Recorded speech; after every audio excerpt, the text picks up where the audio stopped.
जी नाज़रीन, नौशाबा अंजुम हमारे साथ मौजूद हैं स्टूडियो में। और नौशाबा जो है क्लिनिकल साइकोलॉजिस्ट हैं, माहिर नफ्सियात हैं। नौशाबा के साथ हमारी गुफ्तगू चल रही थी कि नींद ना आने की क्या वजूहात हैं और कितनी अहमियत की हामिल है। इंसोम्निया का एक लफ्ज़ इस्तेमाल किया जाता है मेडिकल टर्मिनोलॉजी में अगर आपको नींद का मसला हो। तो थोड़ा सा नौशाबा से सुनेंगे कि क्या वजूहात हैं और कितनी ये जो है इम्पोर्टेंस की हामिल है। प्लीज़ नौशाबा। जी, बिस्मिल्लाह, शुक्रिया खुरम आपकी मदद करने का। इंसोम्निया, नींद की इतनी ज़रूरी है किसी इंसान के लिए जितना आपके मैंने जैसे कहा कि जैसे गाड़ी में ईंधन की ज़रूरत है, इसी तरह इंसान को सोना जो है उसकी ज़िंदगी के लिए बहुत ज़्यादा ज़रूरी है। जब आप सोते हैं, देखें एक घड़ी फिक्स हुई हुई है बॉडी के अंदर। आप जैसे ही वो सूरज के साथ अटैच्ड है बॉडी, उसको जैसे ही आप लाइट जब कम होनी शुरू हो जाएगी तो एक मेलाटोनिन सिक्रीशन हो जाती है जो ऑटोमेटिकली आप चाहेंगे या नहीं चाहेंगे वो आपको बिस्तर की तरफ ले जाएगा।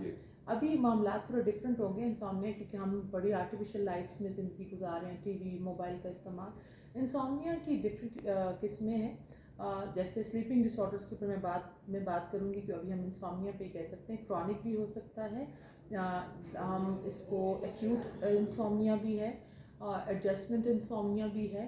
ये आप इस तरह कहने के बाद औक़ात लेटते ही आपको नींद नहीं आ रही, आप लेटे हैं तो आपको दिक्कत हो रही है सोने के अंदर, आप एफर्ट कर रहे हैं सोने के अंदर, या फिर अगर आप लेट गए हैं तो सो भी गए हैं तो आपकी डिस्टर्ब स्लीप है कि आपको जैसे एक साउंड स्लीप में आप में नहीं जा रहे। फिर एक किस्म है कि अगर सपोज़ आपकी 3, 4 या 5 बजे आँख खुल गई है तो आप दोबारा नहीं सो सक रहे हैं। जब हमारे पास डिप्रेशन, एंजाइटी या स्ट्रेस के लिए साथ लोग आते हैं तो जो हमारा स्केल्स हैं डिफरेंट हम अप्लाई करते हैं। सपोज़ हैमिल्टन स्केल हम अप्लाई करते हैं डिप्रेशन का, तो उसमें एक प्रॉपर एक पोर्शन है जिसमें पूछा जाता है नींद के बारे में। क्या आपको लेटती ही नींद आ जाती है? क्या आप लेट सोने में दिक्कत होती है? अगर सुबह आँख खुल जाए तो इसका मतलब है कि आपके जो है बॉडी में वो डिप्रेशन के साइंस, या जिसको हम ये कहते हैं कि कॉर्टिज़ोल आपके ब्लड के अंदर है। तो ये बीमारी, अच्छा फिर क्रॉनिक इंसोम्निया हुआ है जैसे कोई भी प्रोलॉन्ग इलनेस, कोई भी मेंटल डिसऑर्डर ऐसा जो आपको लेकर, जैसे कैंसर हो गया, आर्थराइटिस हो गया, बैक पेन हो गई, जो लोग एक लंबी बीमारी का शिकार होते हैं और 3 महीने से ज़्यादा अगर आपकी नींद डिस्टर्ब है तो इसका मतलब है कि आपको क्रॉनिक इंसोम्निया है। इंसोम्निया बजाते खुद कोई बीमारी नहीं है, मगर किसी बड़ी बीमारी की वजह है। जैसे सर दर्द एक बजाते खुद कोई बीमारी नहीं, लेकिन ये किसी और बीमारी की सिम्टम्स हैं। जैसे हाइपरटेंसिव होना, अगर ये रूल आउट कर लें कि हम क्योंकि मेडिकल हिस्ट्री ज़रूर लेते हैं कि हाइपरटेंशन भी, अगर आपके हार्ट के सारे टेस्ट वो क्लियर हैं तो इसका मतलब है कि हाइपरटेंशन भी एंजाइटी और डिप्रेशन में आपका हार्ट, जिधर वो कॉर्टिज़ोल जब ब्लड में है वो किधर गुजरेगा तो हाइपरटेंसिव हो जाता है, ब्लड रेट आपका फास्ट हो जाता है, फियर फील होता है। इसी तरह इंसोम्निया भी वो यही है कि उसके कुछ सिम्टम्स हैं। अच्छा, अब स्लीपिंग डिसऑर्डर्स के ऊपर थोड़ी सी बात कर लें।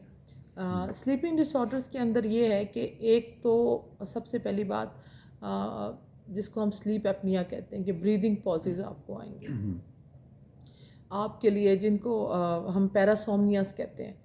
एक तो स्लीप एपनिया, उसके अंदर कि आप सो रहे हैं तो आपको लगेगा जैसे कोई दम घुट रहा है। कभी कभी लोग कहते हैं, ऐसा लगता है कि कुछ लोग ऐसी शिकायत करते हैं, पीरों के पास जाते हैं कि हमें कोई चुड़ैल है, वो रात को हमें गला दबा रही है, बिल्कुल ऐसी फीलिंग आती है। उसकी वजूहात हैं, एक तो ओबेसिटी उसका है। कुछ लोग ऐसा है जो रात में लेट खाने की आदत है और वो खाना जब देर से खाकर सो जाते हैं तो उसकी वजह से भी इसके सिम्टम्स हैं। कुछ लोगों को नींद में चलने की आदत होती है, कुछ लोगों को नाइटमेयर्स का इशू होता है, कुछ लोगों को बात करने की आदत होती है। तो इस किस्म के बहुत सारे डिसऑर्डर्स हैं जिनके डिफरेंट कॉजेज़ और उनके डिफरेंट हल हैं। Thank you very much doctor साहब।